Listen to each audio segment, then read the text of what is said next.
മൗനസമരം. വെളിച്ചം കുറവുള്ള മുറിയിൽ ആമിന കുട്ടിയെ ചേർത്ത് പിടിച്ച് കിടക്കുന്നു. കുഞ്ഞ് ചെറുതായി കരയുന്നു.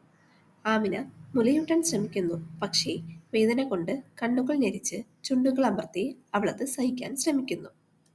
ആമിന കിടക്കയിൽ ഇടതുവശത്തായി കിടക്കുന്നു. കുഞ്ഞ് അവളുടെ അരികിൽ ചേർന്ന് കിടക്കുന്നു.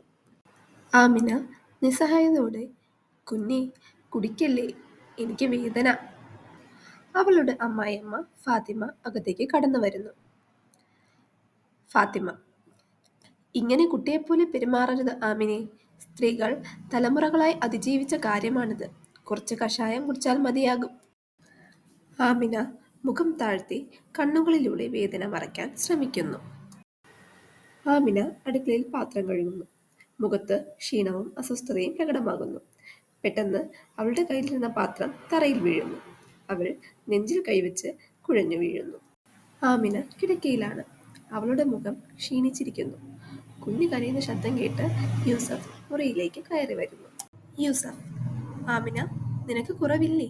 മുഖം വല്ലാതെ ക്ഷീണിച്ചിരിക്കുന്നു. ആമിന കണ്ണുകൾ അടച്ച് ക്ഷീണത്തോടെ തലയാട്ടുന്നു. യൂസഫ്: ഡോക്ടറെ കാണിക്കാമോ? ഫാത്തിമ പുച്ഛിച്ചുകൊണ്ട്: ഡോക്ടർ? എന്തിന്? ഇതെല്ലാം പ്രസവശേഷമുള്ള വേദനകളാണ്. എല്ലാ സ്ത്രീകളും ഇതിനെ സഹിച്ചുകൊണ്ടാണ് അതിജീവിക്കുന്നത്.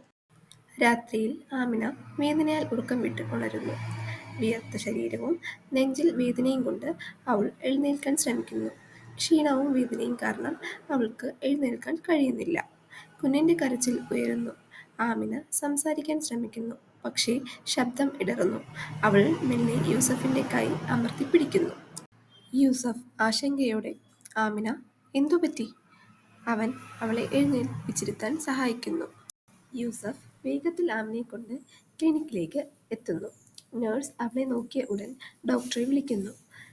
ഡോക്ടർ, ഇത് മാസ്റ്റൈറ്റിസ് ആണ്. പ്രസവശേഷം കാണപ്പെടുന്ന ഗുരുതരമായ മുലവ്യാധി. കൂടുതൽ വൈകിയിരുന്നുവെങ്കിൽ സീരിയസ് ആയേനെ.